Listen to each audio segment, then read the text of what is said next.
गोवंशीय जनावरांशी कत्तल करणाऱ्यांवर छापा टाकत अहिल्यानगर शहरातील MIDC पोलिसांनी कारवाई करत 4,70,000 रुपये किमतीचा मुद्देमाल जप्त करून 2 आरोपींना जेरबंद केले।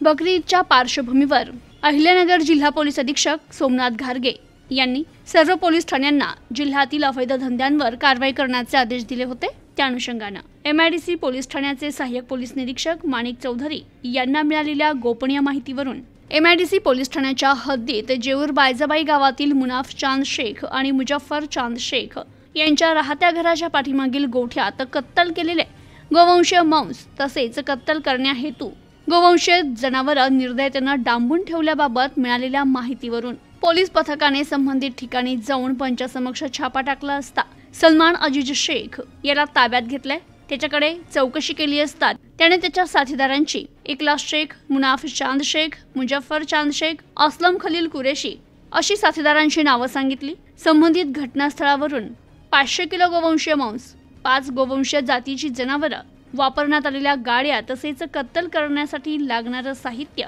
असा एकूण 4,70,000 रुपये किमतीचा मुद्देमाल पोलिसांनी जप्त केला। याबाबत MIDC पोलीस स्टेशनला गुन्हा दाखल करण्यात आला असून पोलीस अधिक तपास करतायत। तर ही कारवाई अहिल्यानगर जिल्हा पोलीस अधीक्षक सोमनाथ घारगे, अपर पोलीस अधीक्षक प्रशांत खैरे, उपविभागीय पोलीस अधिकारी अमोल भारती यांच्या मार्गदर्शनाखाली सहाय्यक पोलीस निरीक्षक माणिक चौधरी आणि त्यांच्या पथकाने केली आहे। Bureau report, news today 24 Ahilyanagar.